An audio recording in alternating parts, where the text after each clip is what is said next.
Do you want to learn the tricks that top leaders use to get the most out of themselves and their teams? Well, Naftali Hoff is here to help. Lead to succeed. Picks the brains of top leaders to learn about their challenges, insights, and best practices. Here's Naftali. Hello, Lead to Succeed Nation. It's Naftali Hoff, and welcome to Lead to Succeed, episode 68. Today, I have the pleasure of speaking with Susan Sly. Susan is an entrepreneur, best-selling author, and tech investor. She specializes in teaching productivity to early-stage entrepreneurs. Susan has appeared on CNN, CNBC, Fox, Lifetime, and more. She's a mother of five and resides in Scottsdale, Arizona. Susan, it's such a pleasure to have you. Thank you for coming on the show today. Well, Naftali, thank you for having me on the show. And I just want to celebrate everything you're doing in the world. I looked at your website, I looked at your shows and this mission that you're on to really help people become more productive, to lead even when it's uncomfortable. So thank you. It's a great honor to be here. I appreciate that. That plug was fantastic. And yeah, I'm doing what I can, but I know that you're very much in the productivity space as well. So let's jump in if we can on that, because I'm really interested. You know, I do teach productivity, as you mentioned. I do coaching groups and have all sorts of free resources on my website, which I'm going to link up. But what I wanted to ask you in particular is you work specifically with early stage entrepreneurs. What are their productivity challenges? And the reason I'm asking is because I imagine these are people with great ideas, highly motivated, possibly a bit all over the place in terms of what it is that they're trying to accomplish. And sometimes we feel we have to do, and we don't necessarily put the brakes on at the right time and in the right way. So I'm curious, what are the challenges, Susan, and how do you help them? That's an amazing question. And I think that, you know, whether you're an early stage entrepreneur or wherever you are in your journey, we are going to encounter some very similar things. Early stage entrepreneurs are wearing many hats. So it might be one person and they have, you know, another person, and there are two of them, and they're doing accounting and legal, and they're doing marketing and sales and product development and coding and everything else that they're doing. And how do you prioritize? And one of the things I always say is that the number one enemy of success is lack of organization. So we have a mutual friend, Mark Victor Hansen, and I know Mark was on your show. So when Mark and Jack, I have known Mark and Jack for years and years and years. In fact, when I wrote my first book in 2007, they both endorsed it. So for a new author, it was tremendous. But what a lot of people might not know is that when they had Chicken Soup for the Soul and they were turned down by over 100 publishers, they got together and they said, we are each going to do 5 things every day to get our book published. And so that's what they did. They each reached out to 5. They prioritized it. So one of my pieces of advice for early stage entrepreneurs is figure out what your priority is right now. Is it fundraising? So in our startup Radius, we did a $7.1 million friends and family round, and startups need money. Like we all need oxygen, right? So that was a priority. So I said at very minimum, even though I was running 2 other businesses, 5 kids, all the things that I do, I was going to take 5 actions a day toward bringing that money in. And that meant reaching out to 5 different people, presenting, following up, all of those things. And so the thing I would say is sit down with your partners, or maybe it's just you, and ask yourself, what is the priority now? We only started making priority a plural in the 1950s. Prior to the 50s, priority came from the Latin root priore, and that meant one. Then in the 50s, we decided we could have more than one priority, and that's not true. You only have one. So if you're an early stage business, chances are it's funding. 82% of businesses fail because of cash flow issues. So that should be a priority. Maybe you have some funding. Your next priority is getting your product to the market, and that's sales. So maybe your priority right now is leads. Maybe your priority right now is product development to get your beta out. But every company has a priority. And right now, with Radius, where we're in an M&A situation, my number one priority every single day is creating the right valuation for this company so that we can have a successful exit. So hopefully that makes sense. I mean, the priorities are going to change, but it's only one. Right. So that's really cool, Susan, because first of all, I had no idea that priorities was at one point a singular term only. That's kind of Yeah. cool. The other piece is that you actually started to walk me through the answer to my follow-up question, which was going to be, okay, I've got a ton of stuff I need to do. I'm the chief cook and bottle washer. I've got it all on my head. How do I prioritize? You talked about cash flow. You talked about some other pieces there as well. So that may work for a clearly defined, let's call it early stage entrepreneur who understands that they're on a particular path, a particular journey. How do you help people in general? What would your advice be for people who are not in that particular space, who are struggling with the question of how do I prioritize? I've got so much to do, and I'm trying to do it all, that kind of thing. What tools might people access? What advice do you have to help people really narrow down what makes the very, very top of their to-do list? Absolutely. We will never become more successful by saying yes to more things. We will only become more successful by saying no to more things. So I want to begin the answer to this question with a story, because I love to have the opportunity to share this particular story. So my best friend in the world, we all have that one person who advocates for us. You know, we're going to dye our hair purple, or we're going to get an eyebrow ring, and they're like, "Are you sure? But I'll love you anyway." So my best friend in the world who advocated for me, his name was Ken Coven, and Ken had a startup. He also had his family business, and he was running around saying yes to everything. He was trying to help his family business. He was trying to get his startup off the ground. He had 2 young children, a beautiful wife, and it was just nonstop. And he would take them to the cottage on a Friday night, stay over, but leave them there Saturday morning, go back so he could work some more. And in 2015, he called me and he said, "Susan, I've got terminal cancer. I've been given 90 days to live." And this is how I learned about priorities, because I said to him, "What are you going to do?" He said, "I don't want your sympathy, but this is how I've decided to reprioritize my life. Number one, I'm getting rid of anyone in my life who's negative. I've made a list of 5 people. They're now my inner circle. You're in it. If you give me any sympathy, you're out of it. Number 2, I am focused on what is essential, not what are things I think I need to do. Number 3, that anything that is not essential, I'm getting someone else to do." He ended up living almost 2 years before he passed at age 47. But I'll never forget, he said, "I gave myself cancer." This is not a unique circumstance. There are a lot of people out there, especially the number one age for startup success to start a company in Silicon Valley is 47 years old. I'm 48 years old.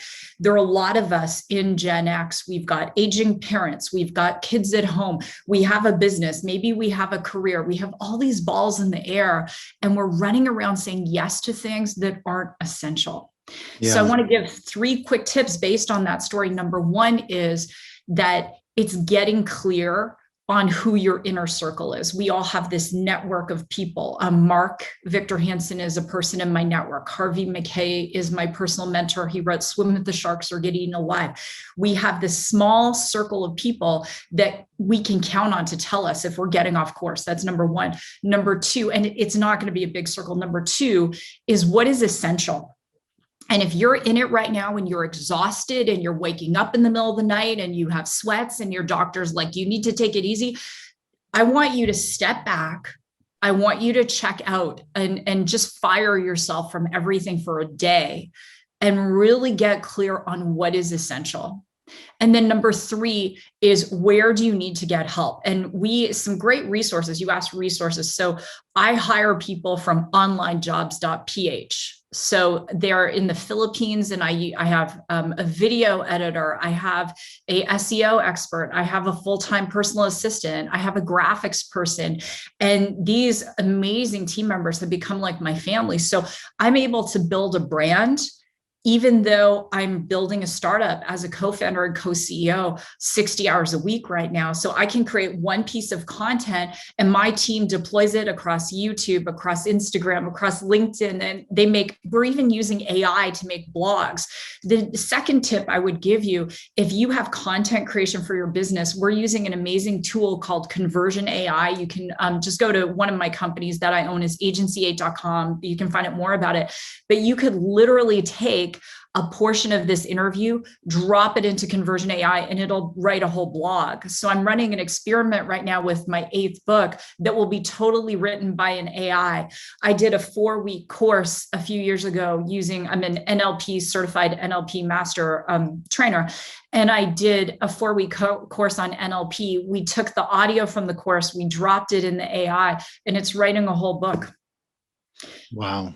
So we often are doing things, Naphtali, that it's like we don't need to be doing. They're not essential. We're running around like crazy doing all of these things. But at the end of the day, if you're not there to tuck your children in, if you aren't able to call your aging father, every single day and tell them you love them, if you're not able to get your workout in and take care of yourself, then please remember the story I shared about Ken, because his story isn't unique. You're going to make yourself sick. Yeah. Yeah. That's very powerful, Susan. There's so much there, almost too much for me to unpack in this segment. I will tell you, in my productivity blueprints, a 5-step process, I talk about planning and sharing, doing, and then step number 4 is sustaining. Because the sustaining piece, you get motivated, you get excited, you want to do things, but you have to be able to sustain it. You have to be able to keep going. And that's about sharpening the saw. It's about taking care of yourself. It's about a lot of the pieces that we oftentimes neglect on the front end because we're so busy trying to get things done and we don't really see the big picture. So it is a critical piece. And I thank you for bringing that to everybody's attention because it's very powerful. And Ken's story is also very powerful. So thank you for sharing that.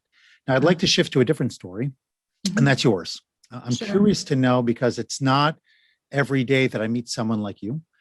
Who has achieved so much, who has, her own children and family to raise and so much going on. So I'm curious to know about your backstory, as well as how you keep going despite all of your many responsibilities. I know you mentioned some of it with the outsourcing and the delegation and whatnot, and that's great. And I do a lot of the same. But nonetheless, I'd like to hear how you do it. And of course, how you got to this point in the first place. Sure. Yeah. There was, one night I was in LA, and the next day I was doing a speaking event with John Assaraf from The Secret. Some of you, if you've seen The Secret, and John's a best-selling author, a great human. And I couldn't sleep, and I was watching Biography, and it was Natalie Cole, and she came on and she said, "You only see the glory, you don't know the story." And so people could look at me and they'd be like, "Oh, 6 Boston marathons and the Ironman triathlon and CNN and blah, blah, blah." But what they don't see is that in order to be in this place in my life and really understand productivity, I had to get to a place where I was at rock bottom. So in 1999, I was at what would be the pinnacle of my career. I owned a thriving business. I had 52 employees. I was on television every day. I was on radio on Sundays. I had celebrity clients. I was a professional athlete. I was doing it all, but I started not to feel good. First to start, I was a professor of nutrition. I would drop the chalk when I was writing. I would drop my car keys. I wasn't sleeping. I started slurring my speech. And I went to my doctor and I said, "Listen, Ross, I'm not feeling good." And he said, "You need a vacation." And I went on a vacation. I ended up sleeping for 7 days, and I came back and I felt even worse. So I gave him a yellow Post-it note with a list of tests. And I said, "I want all these tests."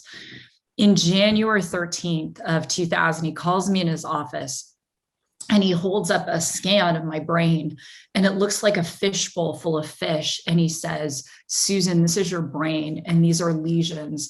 You have multiple sclerosis, and you, with a case this severe, you will be in a wheelchair in 10 years and dead in 20. And I was 27 years old and the mother of a 2-year-old. 3 days later, my marriage fell apart. 16 weeks later, I lost my business and I ended up homeless on my brother-in-law's sofa. So when I'm talking about productivity, or I'm sharing Ken's story, or I'm sharing my story, that if you're taking notes while you're listening or to the show, whatever is suppressed is going to be expressed. That's why things like influencer culture drive me nuts, because it's fake, right? Yeah. Whatever is suppressed is going to be expressed. And I suppressed it. I was like, I used to say stupid stuff like, I'll sleep when I'm dead. So the reason I bring this up is because I had to make some life changes, and it was based on survival. I was in a one-way, on a one-way train to dying. And so I did. And that's when I really learned to embrace the concept of balance. I learned to work smarter. We hear this all the time. What does it really mean to do what is essential? To do, Harvey McKay says, wake up and do the thing that is going to make you the most money first. So waking up, getting the sales call out of the way, or the difficult conversation with an employee or a colleague out of the way, doing what is essential. And then everything that isn't essential, what can you delegate, and how much money do you have to make to get the team around you so that you can get to that next level? And so I started a business in 2003, and I built it from that place. And that business went on to make, close to $30 million, which was fabulous. And even today, with Radius and 2 other businesses and the kids, which are going concerns, I still operate my day the way I learned to after losing everything, because that's how I am able to do so much and not get sick and be productive. And I'm not afraid to say no. I wake up in the morning, I look at my schedule. If something isn't in alignment with my goals and objectives, I'll cancel it. Well, I'm glad you said yes to this conversation. So that makes me feel really good.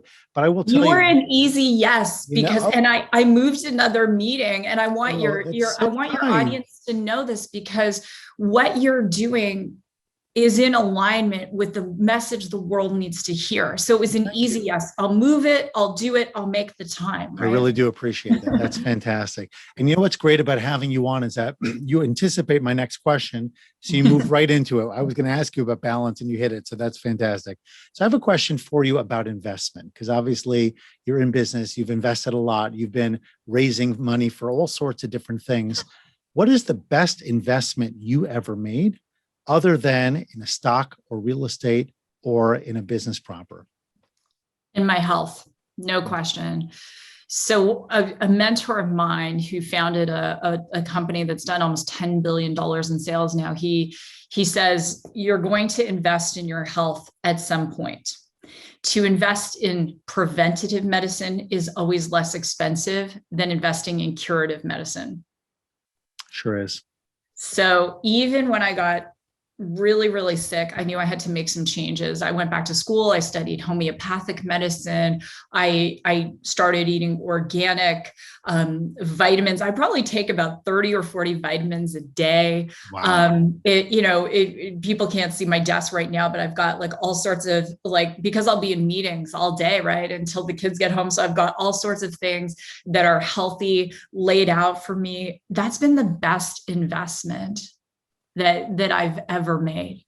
That's really neat, because it's so interesting. When I switched, my listeners know that I used to be a school leader, school principal, and I actually wrote this book, Becoming the New Boss, with the intention of helping new leaders hit the ground running, enjoy sustained success, avoid a lot of the pitfalls that new leadership can create. But in order to get myself back up and running again, I was working really hard. I was depriving myself of sleep. I wasn't exercising properly. This is now in the last 8 years. And then I don't know what it was, but something shifted. Maybe I didn't like how I weighed on the scale one day. I just decided to reconnect with myself. And now my exercise, my kids make fun of me. My wife does as well. It's almost like sacred. Rarely does a day go by where I don't. Even when we had holidays recently on the Sabbath, I'll at least take a brisk walk, something to keep it going until afterwards when I can do something more meaningful. My diet has changed. So much has changed. And I find that I have more energy.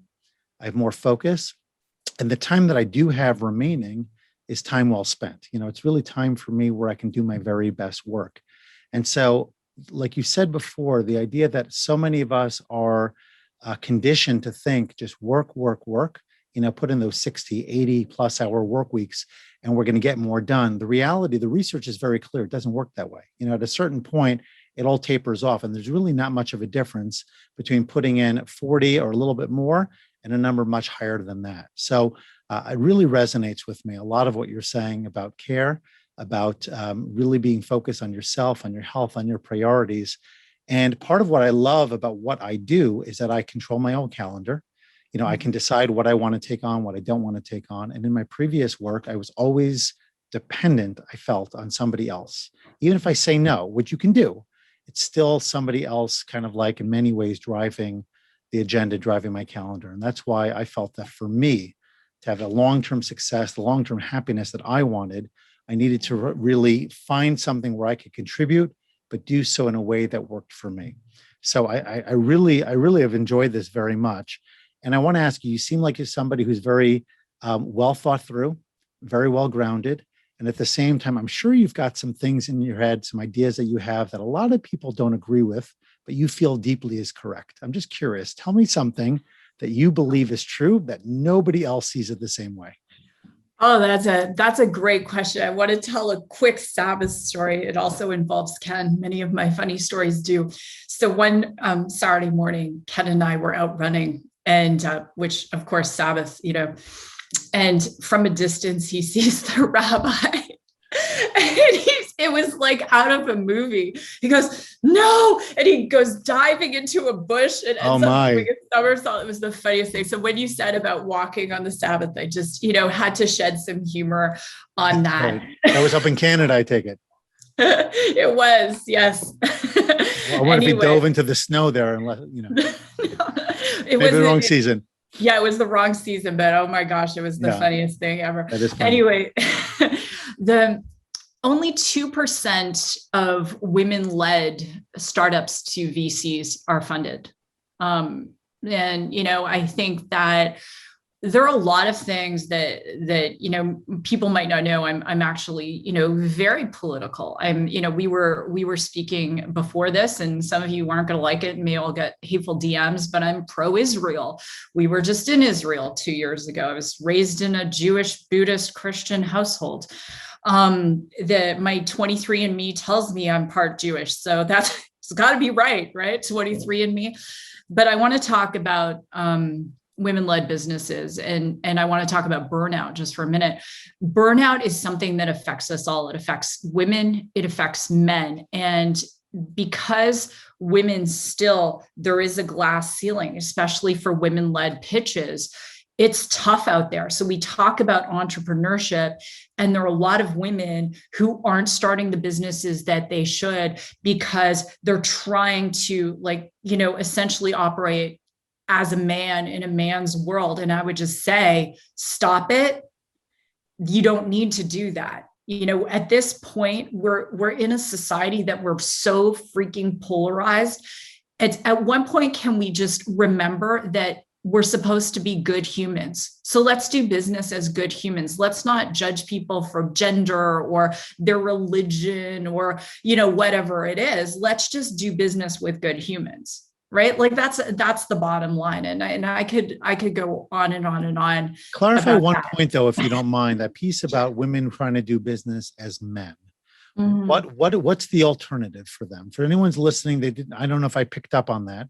So what are you encouraging women in this position to do to really get the most out of not just in their raise, but in general to be able to succeed?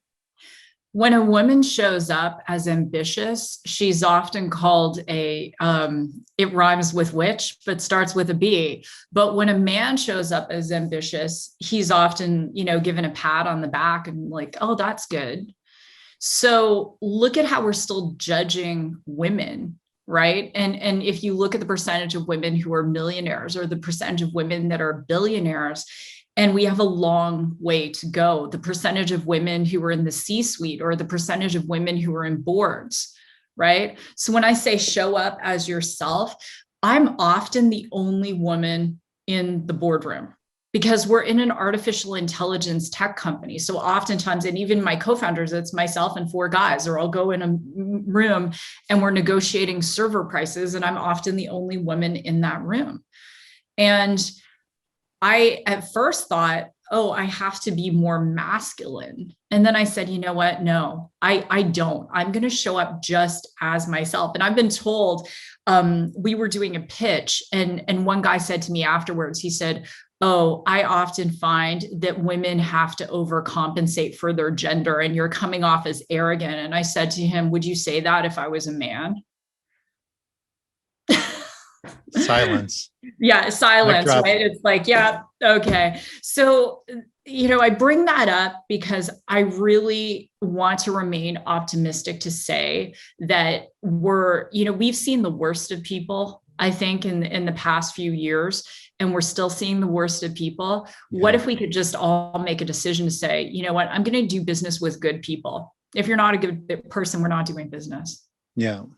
Do business. And I would add, have conversation, right? So often people are just looking for someone that they could poke something at, make some kind of snide comment, whether it's social media, kind of hide behind, an avatar, whatever it is.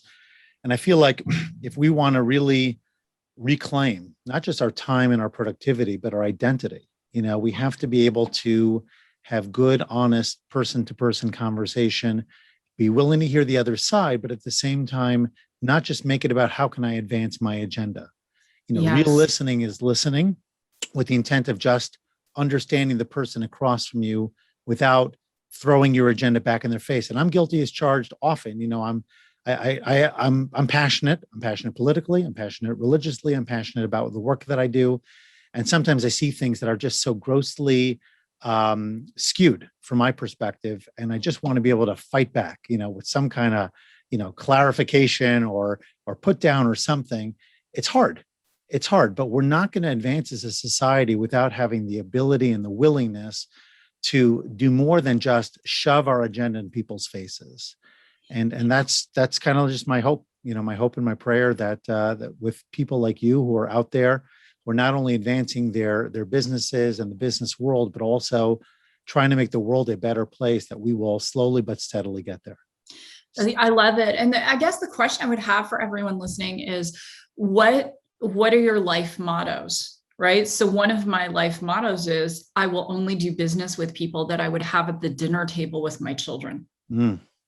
And my children have had many Sunday night dinners with, very well-known people, because they're good people, not because they're well-known. Mm-hmm. Mm-hmm. Does that make sense? It sure does. And so one of the things that I'm very, very, deliberate about is guarding my time and who I will spend time with. And I think I love what you said. It's this openness to other people's points of view, but it doesn't mean you can't have things that you guard, right? Yeah. And going back to this concept, the world is evolving so fast, especially with technology. By the year, McKinsey came out with a study and said by the year 2030, 800 million jobs would be displaced by artificial intelligence and machine learning. And I think at the end of the day, regardless, we all have to remember we're all in this together. So just be a good human. That's a great way to end this segment. A beautiful introduction, if you will, to our rapid fire segment. So as I mentioned, we make this short and sweet. I'd love to be able to unpack each of these with you, but in the interest of time, 3 qualities of a great entrepreneur. Passionate, deliberate, and focused. Nice. I like the deliberate part in particular. If you could post a message on a billboard for all to see, what would it be? Now I'm going to say, be a good human. Just be a good human. My gosh. Nice. Yeah. And let everybody define it as they wish, but it's up there for all to see. Yeah. The coolest tech product you've ever invested in or had pitched to you? Well, oh my gosh, I'm super passionate about the tech we have at Radius. And after on the other side, this M&A, people are going to hear a lot more about Radius, but we use computer vision and artificial intelligence to provide rich analytics in real time. And during COVID, we were working with the Mayo Clinic, and the frontline workers were so exhausted. And we were using our computer vision, our technology, to pre-screen the patients. And at the end of the pilot, our team started to take down the equipment, and the nursing staff plugged it back in. They're like, "You're not taking it away." Wow. So yeah, I get really so nice excited to feel. about Yeah, that. you feel like you're making a difference in the most critical way in the world. Wow, that's unbelievable.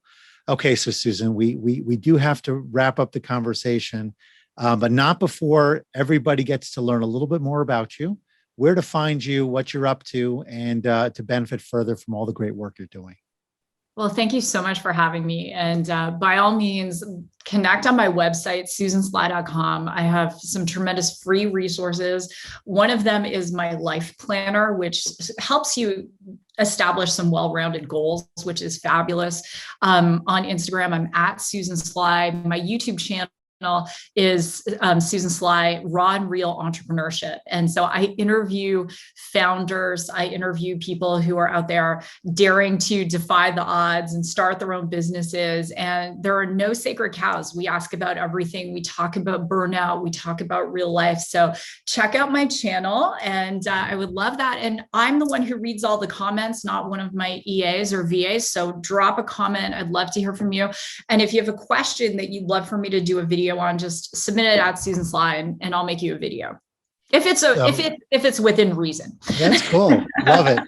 Okay. So before we wrap up, and I am going to ask you for a final life lesson in just a second, I must tell you, we got introduced through Mark Victor Hansen, who was a guest on the podcast. And, sometimes I ask someone, who do you know? And they mention somebody, but I don't necessarily get to know them right away. And I do a little bit of digging, but, even so, it's hard to really know the person behind, let's call it, the success, because we could all put a very fancy website out there. We could all have great content on Instagram, social media, et cetera. And it doesn't necessarily tell us about the person. But I will tell you, Susan, that I'm very grateful, not only to Mark Victor for giving me his time and for sharing his wisdom during our session, but also for connecting us, because I feel very enriched in having this time with you and understanding not only your success in terms of productivity, but the backstory and all the lessons about, moving from challenge to triumph. And I think that's a lesson we need so much nowadays. Dory Clark on my last podcast talked about reinvention. We need to be reinventing ourselves a lot. Society's changing in so many ways, but at the core, we need to know that whenever we get knocked down, there is a pathway forward. And you putting it out there for everybody, but for women in particular, who I feel, really need to hear this. Thank you. So thank you for being here. Thank you for contributing so much. And please do share at this point your final life lesson for us. Sure. When I was 10 years old, my dad, who was an engineer, and I was raised by a single dad, he brought me the book, The Art of War.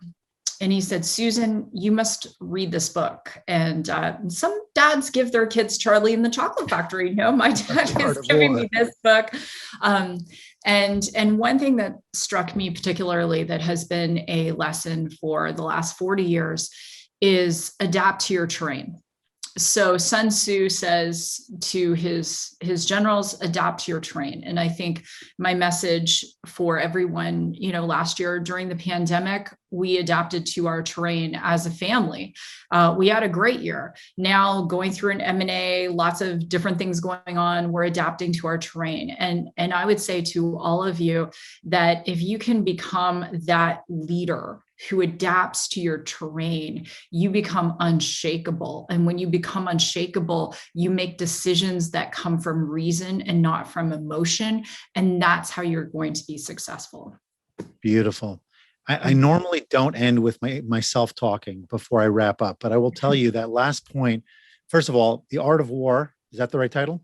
Yeah. It's sitting in my Audible account. I listened to a little bit of it. I have to go back and listen to it again now. So thank you for that prompt.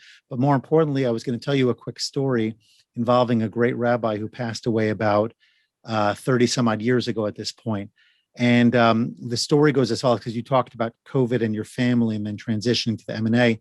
And the idea that in my mind, it's all about you invest in different things, perhaps not necessarily all the time equally, but you might invest more deeply here and more deeply there, depending on time and circumstance, so that even if you can't invest as deeply in one area as you'd like to at a particular time, the prior investment indicates that your real intent or your real desire is still very much that connection. I'm going to make it more relevant in a second. So the rabbi had his grandson's bar mitzvah, and he went during the week when the child put on the tefillin and read from the Torah and part of that celebration. But the Shabbat is always where the big bar mitzvah celebration is. And the rabbi was invited to a national conference and decided to go to the conference instead of his grandson's bar mitzvah. And so his son, the father of the bar mitzvah boy, was asked, how does it feel to not have your great father at the bar mitzvah on Saturday when you're really celebrating? And he said, he told two stories of how his father demonstrated deep love and care for him when he was growing up, including when they were growing up on the Lower East Side and they didn't have a lot of heat. So he would take big blankets and put them on the radiator and then put it on the child in the morning so that he'd feel all warm when he got up. Those levels of care. So even if you can't demonstrate care all the time, because you're a busy person, you're a mom, you're an entrepreneur, you're doing so many different things. But if you can go really deep with relationships at one point, even if you can't be deep in those relationships when you're handling the M&A and whatever else, the residuals are still there. And I think that that's just a powerful lesson, that whenever we are present, be fully present, be fully in the moment, because you'll never know how you'll need to draw from that later on. And you'll be able to do so because that time you invested was really genuine. So I hope that was okay for me to drop that in there. I don't want to steal any thunder. You were awesome. Thank you very much, Susan, for being part of Lead to Succeed. I'm super excited to get this out there for everybody to hear. And keep up the great work. Keep up being the inspiration, not only to your kids and your community, but to all of us at large. Thank you. Thank you so much. Thanks so much for listening to this episode and for investing in yourself so that you can lead to succeed. Before you go, don't forget to subscribe, rate, and review the show. Your feedback gives the show more social proof and encourages more folks to listen.